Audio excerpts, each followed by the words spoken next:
बारिश में शहर आए गरीब देवरानी और सास ससुर। अरे बाप रे बाप, आज हमारे बच्चों की शादी है। ये तूफान क्यों आ रहा है? भगवान इतने शुभ मुहूर्त पर बारिश न कीजिएगा। धीरज के पापा, शुभ शुभ बोलिए। भगवान जी ऐसा कुछ नहीं करेंगे, बस सही से मेरे बेटे रवि की शादी हो जाए। ओ माय गॉड धीरज, तुम्हारे घर वाले कितने ड्रामेबाज हैं। एक दो बूंद ही तो टपक रही है बारिश की, कौन सा मंडप उखड़ गया है। अरे नैना, तुम ऐसे मत बोलो। उन्हें चिंता है कि कहीं बारिश से मंडप न बिगड़ जाए, फिर शादी नहीं हो पाएगी। कितनी मुश्किल से मम्मी पापा ने पैसे लगाए हैं। फाइन, देखो धीरज, जल्दी से ये शादी हो जाए। मैं अपने शहर वापस जाना चाहती हूँ। मुझे यहाँ का वेदर नहीं सहा जा रहा है। कितनी मिट्टी उड़ती है, ऊपर से गर्मी। यू नो ना, मुझे एसी में रहने की आदत है। या बेबी, बस शादी होने दो, सब ठीक हो जाएगा। हम चलेंगे ना वापस। पापा पापा, मुझे यहाँ पर बहुत गर्मी लग रही है और सोने के लिए अच्छी जगह भी नहीं है। देखो ना, बाबा का खटिया कैसा है, चुभता है मुझे। बेटा, गांव में ऐसे ही घर होते हैं। तुम्हें सोना है ना, मैं गद्दा बिछा देता हूँ खटिया पर।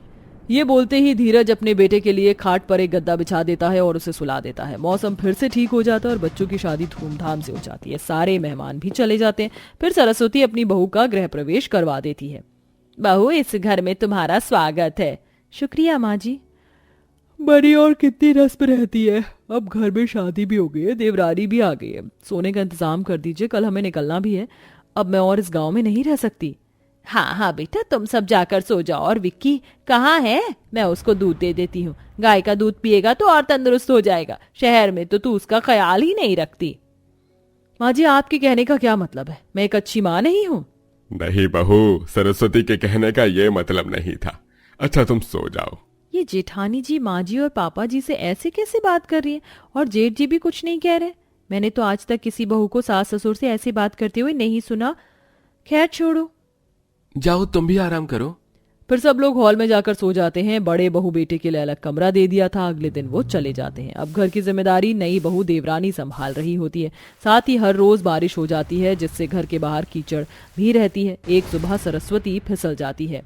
अरे राम रे, मर गई ये बारिश भी ना। अरे राम, मेरी कमर। माँ जी आप ठीक तो है ना? उठिए, अंदर चलिए। बारिश की वजह से आपका पैर फिसल गया इस कीचड़ में। आप मुझे बता दो, मैं काम कर दिया करूंगी। कुसुम एक बहुत अच्छी सुलझी हुई गांव में रहने वाली, हर चीज से अवगत रहने वाली लड़की थी। अपनी सास को घर में ले जाकर उसकी कमर और हाथ पर एक पत्ते को हल्दी आटे के साथ उसके हाथ पर लगा देती है, जिससे उसे अगले 2 दिन में ही आराम मिल जाता है। अरे वाह बहू, तेरा ये नुस्खा तो काम कर गया। बड़ा कमाल है। वो माँ जी, क्या है ना, दवाई वगैरह से ज्यादा नुस्खे ही काम आते हैं और ये फायदेमंद होते हैं। पैसे भी खर्च नहीं होते। हाँ बहू। बहू, इतने दिन से बारिश हो रही है, आज पकौड़े बना देती। जरूर पापा जी। देखो मैं क्या लेकर आया, बैंगन और मिर्च। तुम्हें इसके पकौड़े बहुत पसंद है ना, ये भी बना लेना, हम सब खा लेंगे। जी ठीक है। ये बोलते ही कुसुम चूल्हे पर अपने ससुराल वालों के लिए 3-4 तरह के पकौड़े बनाकर उन्हें चाय के साथ देती है, जिसे खाकर सब खुश हो जाते हैं। शाम होते ही इतने में तेज तेज बारिश शुरू हो जाती है, जिससे घर के बाहर पानी भर गया था। महेश बाहर देखता है तो 2-3 पड़ोसी अपने घर से पानी निकाल रहे होते हैं, तो कुछ सामान लेकर जा रहे होते हैं। अरे बाप रे बाप, राकेश, तेरे घर में पानी भर गया है और ये बाकी लोग सामान लेकर कहाँ जा रहे हैं? अरे बाढ़ आने वाली है, तुझे पता नहीं है क्या? अभी मैं अपने मालिक के घर से आया हूँ। समाचार में बताया गांव में बारिश की वजह से बाढ़ आने वाली है, और तू तो जानता है हमारे घर के पास नदी है। अरे जान मुसीबत में पड़े, इससे अच्छा तुम लोग भी अपना घर खाली करके निकल जाओ। हाँ भाई साहब, और आपकी बड़ी बहू तो शहर भी रहती है, वहाँ तो बाढ़ की कोई समस्या नहीं है। यहाँ पर बाढ़ आने वाली है। चलिए पापा जी, हम सब जेठानी जी के घर पर रहने चलते हैं। पड़ोसन जी सही कह रही है। हाँ बेटा, तुम सामान बांध लो और अपनी सास को भी बता दो। सब लोग बाढ़ की खबर सुनकर परेशान हो जाते हैं। गांव के लोग अपना घर छोड़कर जा रहे होते हैं। वहीं महेश का परिवार भी इसी चिंता में अपने घर का सारा सामान बांधकर पूरा परिवार ट्रेन में बैठ शहर की ओर आ जाता है। वहीं अपने घर के अंदर बड़ी बहू शॉर्ट ड्रेस पहने अपने पति के साथ शराब की पार्टी पर डांस कर रही होती है। ये नशे से चढ़ गई, ओए गुड़ी नशे से चढ़ गई। उड़ती पतंग जैसे मस्त मलंग जैसे नशे में चढ़ गई है। आज की शाम तो सेलिब्रेट करने बनती है। हाँ क्यों नैना, वैसे तुम बहुत खूबसूरत लग रही हो इस ड्रेस में। Thank you. पता है, इस पार्टी को करने के लिए मैंने विक्की को जल्दी सुला दिया। उसके सामने ये सब अच्छा थोड़ी लगता है। बिल्कुल ठीक किया तुमने। अरे लगता है कोई है। नैना जरा दरवाजा खोलो। नैना जैसे ही दरवाजा खोलने जाती है तो उसे अपने सास ससुर और देवर देवरानी मिलते हैं। उन कपड़ों में उसे थोड़ी शर्म भी लगती है। हाँ, आप लोग यहाँ इस वक्त क्या कर रहे हैं? मेरा सारा पार्टी का मूड खराब कर दिया। क्यों, अपने बेटे के घर आने से पहले पूछना पड़ेगा क्या? बहू, ये सब क्या है? ये शराब की बदबू, तेरे हाथ में शराब का जो ग्लास है, इसका मतलब तू इसे पी रही है।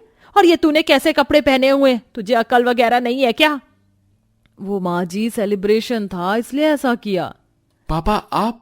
धीरज अपने माता पिता को देख उनके पैर छूता और सभी घर में आते हैं। वहीं घर में छोटा सा मिनी बार देख महेश कहता है, जीते रहो बेटा, तुझे तो अपनी संस्कृति मालूम है, लेकिन बहू को?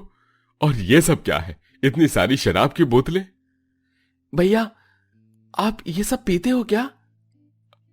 अरे नहीं नहीं, ये तो सब शौक के लिए है। जब मेरे बॉस वगैरह आते हैं तो उनके लिए ये सब करना पड़ता है। ये सब शहरी तौर तरीके हैं, तुझे नहीं पता। आप सब आइए, बैठिए ना। नैना, जाओ सबके लिए खाने का इंतजाम करो और सोने का भी। पैर पटक कर नैना गुस्से में अंदर चली जाती है और अपने कपड़े चेंज करके उन लोगों के लिए खाना बनाने लगती है और गेस्ट रूम साफ कर देती है। इन लोगों को भी बस रात में ही आना था। अच्छा खासा मैं अपने पति के साथ टाइम स्पेंड कर रही थी, बीच में घुस गए। अब पता नहीं यार क्या ड्रामा करेंगे, ऊपर से गांव से आए हैं। नैना सब लोगों को खाना परोस देती है तो वह बिना चम्मच के हाथ से दाल चावल बिखेर के खाते हैं। कुसुम, तुम ये कैसे खाना खा रही? तुम्हें तमीज नहीं है क्या खाना खाने की? चम्मच से खाओ, ऐसे जानवरों की तरह क्यों खा रही हो? शहर में रहने आई हो तो ढंग से रहो, ये तुम्हारा गांव नहीं है। माफ करना जेठानी जी, चम्मच से पेट नहीं भरता इसलिए हम सब हाथ से ही खा रहे हैं। हाँ बेटा, तू भी हाथ से ही खाया कर। छी, ये बेकार हरकत आप लोग ही कर सकते हो। डिस्कस्टिंग। ऐसे ही दिन गुजरते हैं। गांव के सास ससुर देवर देवरानी अपने गांव की हरकत करके नैना और धीरज को बार बार परेशान करते हैं और उनका पोता भी उनकी ऐसी हरकत से चिढ़ता था। वहीं बारिश का मौसम तो शहर में भी था, इसीलिए देवर देवरानी छत पर खूब बारिश में नहाते हैं, जोर जोर से कूदते हैं, जिसकी आवाज नीचे नैना को आती है और वो उठकर छत पर जाती है। क्या हो रहा है? आप दोनों को तमीज नहीं है क्या? क्यों कूद रहे हो? नीचे तक आवाज आ रही है। मेरा सर दर्द हो गया, इतनी आवाज कौन करता है?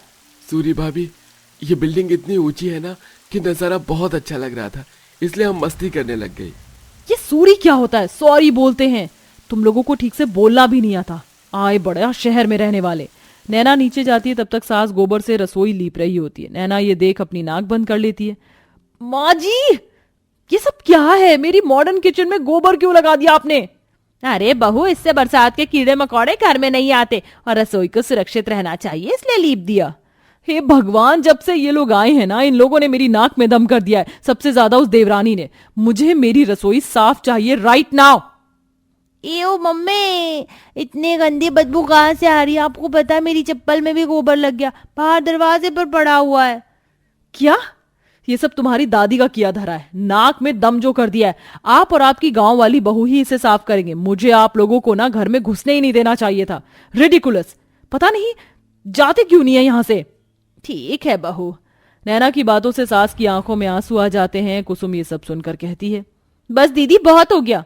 हाँ, हम गांव में रहते हैं, हमें यहाँ रहने की रहन सहन के बारे में कुछ नहीं पता, लेकिन आपको ये पता है ना कि जेठ जी को शहर में सेटल करने के लिए माँ जी पापा जी ने अपने खेत की जमीन बेच दी, जिस वजह से उन्हें किसी और के यहाँ गुलामी करनी पड़ती है। घर में खाने पीने की कमी हो गई है, फिर भी आप लोगों से हम मांगते नहीं है, क्योंकि रवि जो खर्चा चलाते हैं जैसे तैसे।